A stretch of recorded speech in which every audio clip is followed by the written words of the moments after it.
الحمد للہ رب العالمین والصلاة والسلام علی سید الانبیاء والمرسلین۔ تفسیر القرآن الکریم سورۃ البقرہ آیت نمبر 273 لیکچر نمبر 101 101۔ اعوذ باللہ من الشیطان الرجیم للفقراء الذین احصروا فی سبیل اللہ لا یستطیعون ضربا فی الارض یحسبهم الجاہل اغنیاء من التعفف تعرفهم بسیماهم لا يسألون الناس الحافا وما تنفقوا من خیر فإن اللہ به علیم۔ ان محتاجوں کے لیے جو اللہ کے راستے میں روکے گئے، زمین میں سفر نہیں کر سکتے، ناواقف انہیں سوال سے بچنے کی وجہ سے مالدار سمجھتا ہے، تو انہیں ان کی علامت سے پہچان لے گا۔ وہ لوگوں سے لپٹ کر نہیں مانگتے، اور تم خیر میں سے جو خرچ کرو گے سو یقیناً اللہ اسے خوب جاننے والا ہے۔ مال کے سب سے زیادہ حقدار وہ محتاج، للفقراء الذین احصروا فی سبیل اللہ۔ اس میں 6 قسمیں ہیں۔ نمبر 1، احصروا فی سبیل اللہ۔ احصار کہتے ہیں کہ آدمی کوئی کام کرنا چاہے اور اس کے کرنے میں کوئی رکاوٹ پیش آ جائے۔ کام کرنا چاہتا ہے لیکن رکاوٹ۔ اب یہ فقراء، محتاج، مسکین، طالب علم، مجاہد، یہ کرنا چاہتے ہیں تجارت، لیکن طلب علم جو ہے وہ رکاوٹ ہے۔ مجاہد تجارت کرنا چاہتا ہے لیکن جہاد جو ہے وہ رکاوٹ ہے۔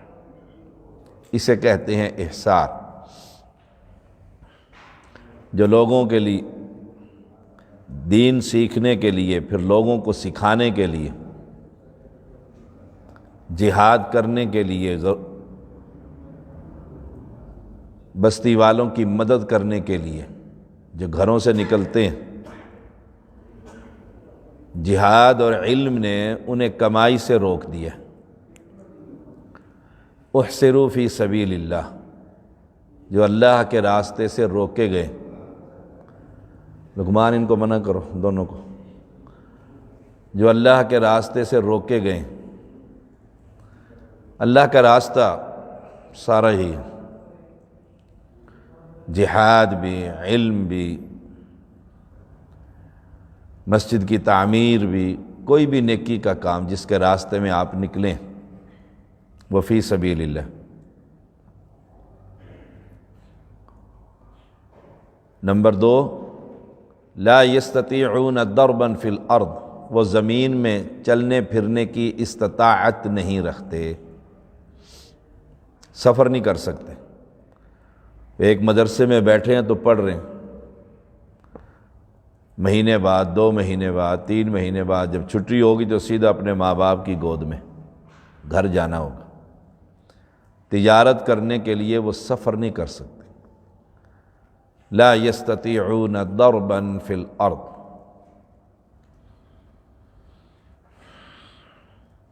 اب جب وہ سفر نہیں کر سکتے، تجارت نہیں کر سکتے، تو فقیری تو اس کے گھر میں آئے گی، غربت تو آئے گی نا، مال و متاع تو نہیں ہوگا۔ ان لوگوں پر خرچ کرنا اولین فرض ہم سب کا۔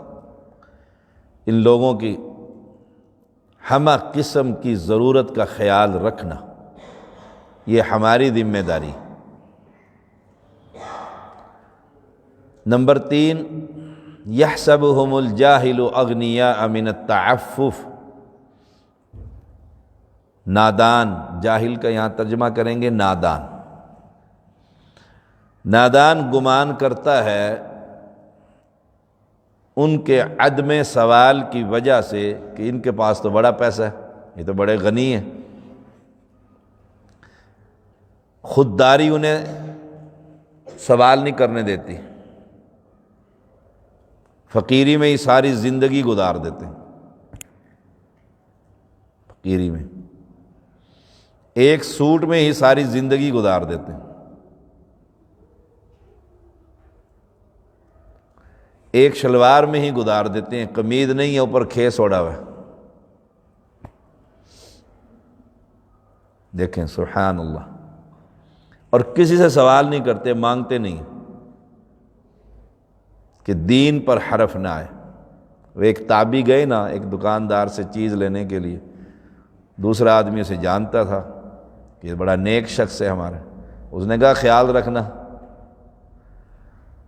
رکھنا ان کا، یہ ہمارے بزرگ ہیں، یہ بڑے اللہ کے ولی ہیں۔ اب جو خریدنے والا تھا تو وہ خوش ہوتا نا کہ اس نے میری سفارش کی ہے، اس نے کہا نہیں، ہم سودا لینے آئے ہیں، دین بیچنے نہیں آئے کہ میری دینداری کی وجہ سے تم میرا خیال رکھو، تم اپنی قیمت لو اور ہمیں سودا دو، یہ دینداری ہے جو اس کا اجر تو ہم نے رب سے لینا ہے۔ تو یحسبہم الجاہل اغنیاء من التعفف، وہ سوال نہیں کرتے، اور لوگ سمجھتے ہیں بڑا وی آئی پی مدرسہ ہے، یہاں تو سب کچھ ہے۔ یہ ذمہ داران کو پتہ ہوتا ہے کیسے وہ گزارا کر رہے ہوتے ہیں، کیسے ان کی رات کی نیندیں بھی حرام اور دن کا چین بھی حرام ہوتا ہے کہ ان کی اب یہ ضرورت پوری ہو گئی تو اب یہ ضرورت آ گئی ہے، یہ پوری ہو گئی ہے تو یہ ضرورت آ گئی ہے۔ دین کے طالب علم جو ہیں وہ جو ہر کسی سے مانگنا شروع کر دے وہ 2 مہینے ہی مسجد میں گزارتا ہے، پھر سب کا ادار اکٹھا کر کے بھاگ جاتا ہے، وہ دین کا طالب علم نہیں ہوتا۔ خوددار بنیے، اپنی عزت نفس کو سنبھال کر رکھیے، خودداری بڑی چیز۔ تو یحسبہم الجاہل اغنیاء من التعفف، اور اس پر بہت سارے واقعات ہمارے استاد اور مربی حافظ عبداللہ بہالپوری رحمہ اللہ ایسوسیٹ پروفیسر تھے، ہیڈ آف دی ڈپارٹمنٹ تھے، بہت بڑے جید عالم دین تھے وقت کے۔ گورنمنٹ نے انہیں سسپینڈ کر دیا نوکری سے دین کی تبلیغ کی وجہ سے۔ بوٹوں والی سرکار تھی ایک کرنل، اس کے ساتھ ٹھن گئی، اس نے تبادلہ کر دیا، آپ نے انکار کر دیا میں جاتا ہی نہیں ہوں نوکری پہ وہاں، اس لیے تبادلہ کیا کہ یہ توحید بیان کرتا ہے، دین بیان کرتا ہے۔ تصور بھی نہیں تھا کہ کرایہ بھی کسی سے لیا جائے، ہمیں کہا کرتے تھے جیب میں کرایہ ہو تو تبلیغ کے لیے جانا ہے ورنہ نہیں جانا، ایسا مجاہد آدمی جب سسپینڈ کر دیا، یہ تو پہلا آدمی تھا تاریخ میں جو حکومت کے خلاف کھڑا ہو گیا کہ میں نہیں جاتا ہوں نوکری پہ، میرا تبادلہ کر دیا تو کر دیا، ٹھیک ہے میں نے اپنے شہر میں رہنا ہے۔ سسپینڈ کر دیا گورنمنٹ نے، 3 سال تک اپنی بھینس کا دودھ خود نکالتے اور نمازیوں کو فروخت کرتے اور اس سے مدرسے کے طلباء کو بھی کھلاتے، خود بھی کھاتے۔ ایسا بندہ ملنا سبحان اللہ، 3 سال تک۔ کچھ لوگوں نے چاہا کہ حافظ صاحب کی مدد کی جائے، انکار کر دیا، اللہ نے دیا ہوا ہے۔ دال پکایا کرتے تھے اور بخاری پڑھاتے، اور پھر سب طلباء کو خود لا کر گرم گرم روٹی، ایک روٹی لے آئے نا پھر دوسری کہتے گرم گرم کھانی ہے آپ نے، اتنا بچوں کا خیال۔ اور انہیں ساتھ کالج بھی پڑھاتے تھے ان اپنے طلباء کا۔ وہ ماش کی دال اور وہ گرم روٹیاں، اور پھر وقت کے چوٹی کے عالم کا بھاگ بھاگ کر بیوی کے پاس سے لے کر آنا، طلباء کو کھلانا، کیا خوبصورت سین ہوگا۔ یہ وہ لوگ تھے جو سوال نہیں کسی سے کرتے تھے، سوال نہیں کرنا۔ یحسبہم الجاہل اغنیاء من التعفف، اور نادان یہ سمجھتا ہے ابھی یہ مانگتا ہی کوئی نہیں کچھ بھی، تو اس کے پاس تو بہت کچھ ہوگا، بہت کچھ ہوگا۔ ہوتا کیا ہے؟ کچھ بھی نہیں، کچھ بھی نہیں، غربت، فقیری۔ تعرفہم بسیماہم، تو انہیں ان کے چہرے کی علامت سے پہچان لے گا اے محمد صلی اللہ علیہ وسلم۔ اس کے دو معنی، اس کے دو معنی، بھوک کی وجہ سے کمزوری، ایک وقت کھا لیا اور ایک وقت نہ ملا، یہ ہم نے وقت گزارا ہوا ہے۔ رسول اللہ صلی اللہ علیہ وسلم کے پاس ایک شخص آیا نا ملاقات کے لیے، تو ایسے کانپنے لگ گیا آپ کو دیکھ کر، اللہ نے آپ کو رعب اور دبدبہ دیا تھا، ایسے کانپ رہے۔ آپ نے کیا فرمایا؟ دیکھو کائنات میں انسانوں میں سب سے بڑی ذات ہے، فرمایا کیوں ڈرتا ہے؟ میں اس ماں کا بیٹا ہوں جو سوکھا گوشت کھایا کرتی تھی، سوکھی روٹی کھلایا کرتی تھی، اپنی غربت کا ذکر کیا۔ لیکن اللہ نے جو آپ کو نعمت دی تھی کہ 1 مہینے کی مسافت پر دشمن ہوتا تھا اور اس کے دل میں آپ کا ڈر بیٹھ جاتا تھا، یہ خاص نعمت تھی جو مالک نے دی۔ تو تعرفہم بسیماہم، تو ان کے چہروں سے پہچان لے گا، کمزور، نحیف، سال ہر سال دودھ نہیں پیا، کوئی فروٹ نہ کھایا۔ مدارس کے حالات جا کر دیکھیں تو صحیح آپ کیا حالات ہوتے ہیں طلباء کے۔ دوسرا معنی کہ ان کے چہروں پر تو اللہ کا نور دیکھے گا قرآن پڑھنے کی وجہ سے، اور یہ بڑا خوبصورت معنی ہے۔ وہ ہر وقت اللہ کی کتاب پڑھتے رہتے ہیں، حدیث پڑھتے رہتے ہیں، تو ان کے چہرے پر اللہ کا نور دیکھے گا، خاص نورانی چہرے والے۔ کس وجہ سے؟ قرآن کی برکت سے، دین کے تعلیم کی برکت سے۔ چہرے کا رنگ دیکھ کر تو پہچان لگا، جیسے رسول اللہ صلی اللہ علیہ وسلم سے ملاقات کے لیے ایک یہودی عالم آئے، ان کا نام تھا عبداللہ بن سلام۔ تو ان کو خبر ملی کہ مدینہ میں وہ نبی آ گئے ہیں جو آخری پیغمبر ہیں۔ وہ عالم تھے بہت بڑے تورات کے یہودیوں کے، تو وہ اپنی زمینوں میں پانی وانی لگا رہے تھے، انہوں نے اسی طرح ہاتھ جھاڑے اور کہا دیکھ نہ جاتا۔ وہ بیان کرتے ہیں خود، میں جو ہی رسول اللہ صلی اللہ علیہ وسلم کو دیکھا نا تو میرے دل نے گواہی دی یہ چہرہ کبھی جھوٹ نہیں بول سکتا۔ دیکھو چہروں سے پہچان لے جاتا ہے آدمی۔ آپ دیکھیں یہ پشاور سے آتی ہیں نا گاڑیاں، تو وہ پولیس اور رینجر اور یہ وہ داخل ہوتے ہیں تو اور ایسے نگاہ مارتے ہیں ایسے کر کے اور پھر اتر جاتے ہیں نیچے۔ میں نے ایک بندے سے سیانے سے پوچھا یہ کیسے چیکنگ ہوئی ہے، کیا دیکھا؟ کہا یہ چہرہ دیکھ کر پہچانتے ہیں، بس فیس ریڈنگ جسے ہم کہتے ہیں، اور پھر مجرم کو پکڑ بھی لیتے ہیں۔ تو تعرفہم بسیماہم، جیسے قرآن مجید میں آتا ہے سیماہم فی وجوہہم من اثر السجود، تو ان کے چہروں پر علامتیں دیکھے گا، کس چیز کی؟ کثرت سجود کی، کثرت سجود کی، کہ یا نماز پڑھنے والے ہیں یا قرآن پڑھنے والے ہیں، اللہ ان کی مدد کرتا ہے، ان کے رزق کا بندوبست کرتا ہے، وہ بادشاہ ہے نا، اس نے کرنا ہے نا۔ ایک سائنسدان نے واقعہ لکھا تھا، بڑی پرانی بات ہے، اس نے ایک سپی سمندر میں سے نکالی، اس کے اندر کیڑا بند تھا اور اس کے منہ میں سبز پتا تھا، وہ وہی مسلمان ہو گیا کہ اس کوئی ہے ذات ایسی جو اس بند کے اندر سبز تازہ پتا اس کے منہ میں دے رکھا ہے، وہ کون ہے؟ اللہ سبحانہ و تعالی۔ تو تعرفہم بسیماہم، تو ان کے چہروں سے پہچان لے گا۔ تو پہچانیے، خود اپنے اندر یہ صلاحیت پیدا کیجیے، دیکھیے کہ یہ بندہ ضرورت مند ہے، سوال نہیں کر رہا لیکن یہ ضرورت مند ہے، میرا پڑوسی ہے، میرے خاندان کا ہے، میری برادری کا ہے، میرے گاؤں کا ہے، اس نے کبھی مسجد میں کھڑے ہو کر سوال نہیں کیا، کبھی برادری میں نہیں مانگا، لیکن اس کے وضع قطع بتا رہی ہے کہ یہ بہت ضرورت مند آدمی ہے۔ پھر اس کو خاموشی سے جا کر دے دیجئے. یہ ہے محتاجوں کو دینا.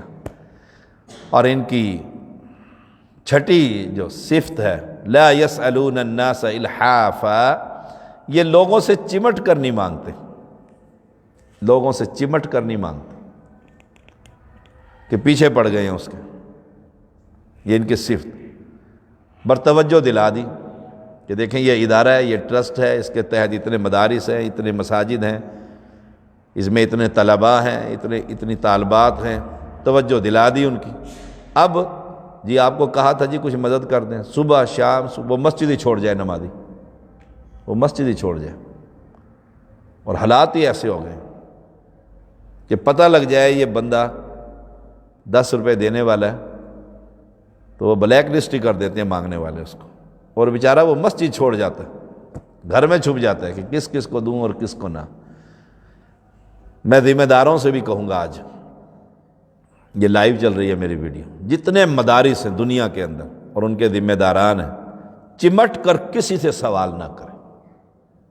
اللہ نے ہمیں پابند نہیں کیا کہ 1000 طلباء کو سنبھالیں، نہیں، جتنی استطاعت ہے، جتنی آمدن ہے، اس حساب سے اپنے ادارے کو چلا لیں.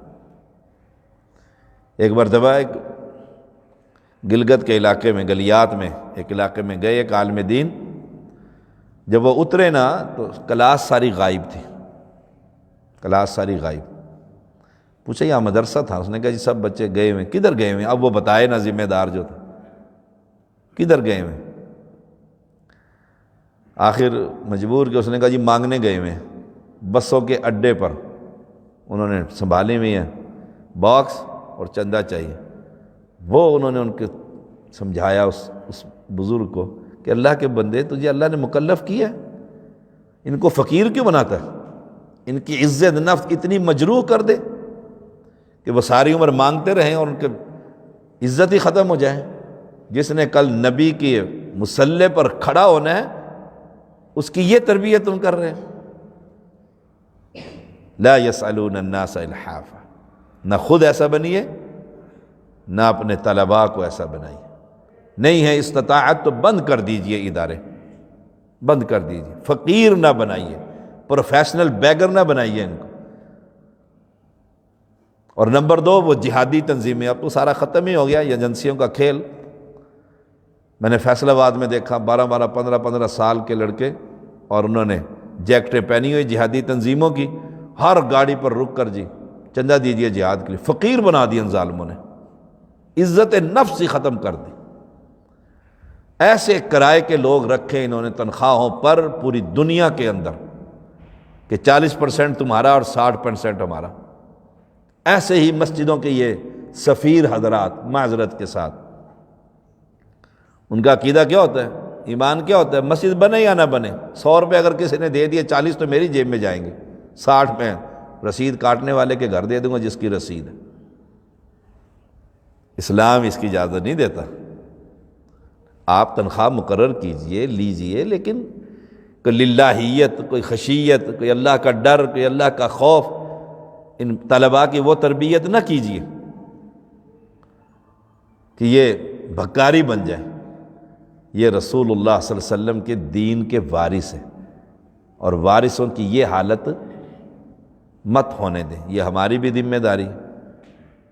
ایک محدث کے پاس 8 طلباء غالباً گئے نا پڑھنے کے لیے، اور اپنا اپنا گھر سے راشن لے گئے.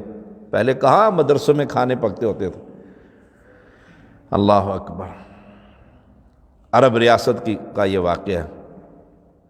تو وہ راشن آہستہ آہستہ ختم ہو گیا، وہ وہاں پڑھتے رہے. جب بالکل ختم ہوا تو وہ طلباء کہنے لگے بھی اب کیا کریں، سبق پڑھا کر استاد تو چلا جاتا ہے، اب یہ راشن ختم ہو گیا، 1 دن 2 دن 3 دن بھوک برداشت کی ہے، اب تو فاقوں پر آ گئے ہیں، اب کیا کریں، اس طرح تو نہیں گزارا ہوتا. طے یہ ہوا کہ 7 طلباء سبق پڑھیں گے اور 1 سب کے لیے کھانا جمع کر کر لائے گا گھروں سے. جس نے یہ رائے دی نا، اس سے کہا پھر سب سے پہلے کون کرے گا؟ اس نے کہا قرعہ اندازی کر لیتے ہیں. پرچیاں ڈالی، جس نے رائے دی تھی وہی کنڈا کھولے، اسی کا نام نکل آیا.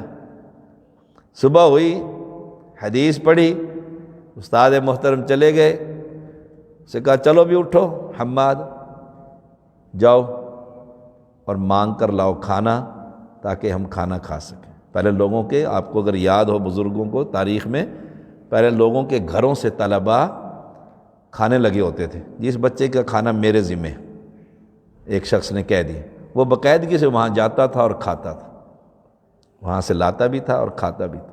اسی طرح طلباء تقسیم ہوتے تھے اور پھر وہ دین پڑھا کرتے تھے۔ سبحان اللہ۔ تو وہ اٹھا تو اسے شرم اور عزت نفس اور خودداری کہ میں کیسے لوگوں سے مانگوں گا کہ روٹی چاہیے، سالن چاہیے۔ مجھے یاد ہے کتنی مرتبہ، درجنوں مرتبہ لوگ مانگتے ہیں اور میں انہیں کہتا ہوں آؤ تمہیں کھانا کھلاتا ہوں، کہتا نہیں جی کھانا نہیں، مجھے پیسے دے دیں میں خود ہی کھا لوں گا۔ نہیں، میں سامنے یہ ہوٹل ہے، مارکیٹ میں پہلے یہاں ہوٹل ہوتا تھا، میں تمہیں کھانا کھلاتا ہوں، بھاگ جاتے تھے۔ جی جیب کٹ گئی ہے، میں ایک مرتبہ ایک بندے کو گاڑی میں ڈال کر پیر بدائی چھوڑ کر آیا، بس میں بٹھا کر ٹکٹ کٹوا کے، اور کنڈکٹر کو کہا اسے بہاؤالدین منڈی سے پہلے نیچے نہیں اترنے دینا۔ وہ کنڈکٹر بھی کوئی میری طبیعت کا، اس نے کہا بچہ اب تو نیچے اتر کے دیکھ، اب تجھے میں منڈی بہاؤالدین ہی اتاروں گا۔ اور ایک مرتبہ گاڑی میں بیٹھتے بیٹھتے بندہ کہتا جی میں نہیں جاتا آپ کے ساتھ، اتر کے سیدھا منہ ادھر چلا۔ کیوں؟ فراڈ ہی تھا نا، فراڈ کرتا تھا، دھوکہ کرتا تھا، یہاں سے پیسے اکٹھے کر لیے اور اگلی مسجد میں جا کر پھر شور ڈال دیا۔ اس طرح کے بہت سارے واقعات ہیں ہماری مسجد کے، ہم نے اس لیے بند ہی کر دیا یہ اپیل سسٹم۔ تو وہ بچہ باہر نکلا طالب علم، اور پھر وضو خانے میں جا کے وضو کر کے نا واپس ہی آ گیا۔ وہ طلبہ کہنے لگے بھائی تم واپس آ گئے؟ اس نے کہا میں اللہ سے مانگتا ہوں۔ اللہ اکبر۔ 2 رکعتیں شروع کر دیں۔ ادھر جو وقت کا گورنر تھا وہ سویا ہوا تھا، وہ ہڑبڑا کر اٹھا، اسے خواب کے اندر دکھایا گیا کہ تیرا علاقہ اور وہاں حدیث کے طالب علم اور وہ 3 دن سے بھوکے اور ان کی یہ کیفیت ہے، اور تو وقت کا گورنر ہے، تیری ذمہ داری نہیں۔ اس کو اپنا علاقہ تھا، اس نے اٹھتے ہی بھاگا، خود پیٹھ پہ بیٹھا، گھوڑے کے دوڑایا اور مدرسے میں پوچھ کر پہنچ گیا اور کہا عبداللہ تم میں کون ہے؟ وہ وہی تھا جو سجدہ، پہلا سجدہ کر رہا تھا، اور وہ سجدے میں رب سے مانگ رہا تھا یا اللہ کیسے باہر جا کر کسی سے کہوں گا؟ بڑی مشکل کام ہے، اور جنہیں عادت ہو جائے وہ تو شرم حیا ہی نہیں ہوتی، اور جس کو مانگنا پڑ جائے اللہ اکبر، کیسے مانگوں گا لوگوں سے کہ جی مجھے بھوک لگی اور میرے 6 ساتھی اور ہیں، کھانا کھانا ہے۔ سجدے میں پڑا، اپنے رب کو راضی کر رہا ہے۔ اس نے کہا جی وہ پڑا ہوا ہے سجدے میں۔ وہ بیٹھ گیا، نماز ختم کی، اس نے سلام پھیرا تو اس نے کہا عبداللہ تم نے رب سے مانگا ہے کچھ؟ اس نے کہا مانگا، اللہ نے مجھے خواب میں دکھا دیا سب کچھ، اور تم سب کا راشن آج سے میرے محل سے آیا کرے گا۔ لا کر ڈال دیا وہاں کہ تم پڑھو دین اور حدیث، اور آج وہاں بہت بڑی مسجد اور بہت بڑا مدرسہ آج تک قائم ہے۔ اس نے پھر وہاں تاریخی مسجد بنائی، مدرسہ بنایا، اس کے سارے اخراجات۔ تو اگر کیسے ایسے حالات ہو جائیں تو پھر کس سے مانگنا چاہیے؟ اللہ سے۔ تو لا یسألون الناس الحافا، چمٹ کر نہیں مانگنا چاہیے۔ ایک دفعہ کہہ دیا مجھے نلکے کی ضرورت ہے، بس کہہ دیا کافی ہے، صبح شام نہیں، صبح شام نہیں۔ جن کو اللہ نے مال دیا انہیں خود احساس ہونا چاہیے۔ یہ 6 قسمیں ہیں جن پر اللہ کا مال خرچ کرنا چاہیے۔ اب خرچ کرنے والے کو فرمایا وَمَا تُنْفِقُ مِنْ خَيْرٍ فَإِنَّ اللَّهَ بِهِ عَلِيمٌ۔ تم جو بھی خرچ کرو گے نا مال سے، اللہ تو جانتا ہے نا، اللہ جانتا ہے۔ چمٹ کر مانگنے کی تصویر اگر دیکھنی ہو نا تو یہ دیکھ لیا کرو اشاروں پر۔ یہ جو پوری ٹیم ہے، پورا گینگ ہے، اور ان کا ہیڈ بھی ہوتا ہے، باس بھی ہوتا ہے، پھر شام کو وہ سارا اکٹھے ہوتے ہیں، وہ پورا گروپ ہے، مافیا یوں کہہ لیں، پورا مافیا پورا کا پورا۔ انہیں دیکھ لیا کرو، اور دوسرا انہیں یہ بھی دیکھ لیا کرو جون جولائی کی گرمی ہے، وہ دھوپ میں بیٹھے ہیں، ہر آنے والے سے مانگ رہے ہوتے ہیں۔ مانگنا نہیں آتا رب سے تو ان ملنگوں سے ہی سیکھ لو کیسے مانگنا ہے اللہ سے۔ صبح سے شام تک اگر 10 بندے نہیں دے رہے نا، ان کو 50 نہیں دے رہے جاتے ہوئے، وہ مانگنا نہیں چھوڑتا، تو اپنے رب سے مانگنا سیکھ تو صحیح نا۔ وہ حجاج بن یوسف کی آخری بات کرتے ہیں، حجاج بن یوسف کی وہ بڑی مشہور واقعہ کہ اس نے کہا نکلو سب جہاد کے لیے، حالات بڑے بصرہ کے اور کوفہ کے خلاف، لوگ باغی تھے بڑے، بس سارے نکل جاؤ، سارے نکل جاؤ۔ تو ایک بندہ آیا نا، اس نے کہا کہ بھئی میں تو نابینا ہوں جی، میں کیسے نکلوں معذرت۔ اس نے کہا صبح تک تیری آنکھیں ٹھیک نہ ہوئی نا، میں تیری گردن اتار دوں گا۔ حجاج تھا نا، وہ تو ظالم ترین شخص تھا، کہا تیری آنکھیں صبح تک ٹھیک نہ ہوئی نا، میں تیری گردن ہی اتار دوں گا، قتل کر دوں گا تجھے۔ اس نے پہلے ہی بڑے قتل کیے ہوئے تھے، اسے تو اپنی پڑ گئی۔ کہتے ہیں وہ ایسا رویا اللہ کے سامنے، ایسا رویا آ کر کہ صبح گردن اترے گی، یقین ہو گیا نا، اس نے پہلے کتنے کسی کو معاف کیا، صبح گردن اترے گی۔ صبح جب روتے روتے صبح ہونے لگی، اللہ نے اس کی دونوں آنکھیں ٹھیک کر دی۔ اس نے اپنے رب کو منا لیا تھا، اپنے رب کو منانا سیکھیے۔ اللہ مجھے اور آپ کو توفیق۔ وآخر دعوانا الحمد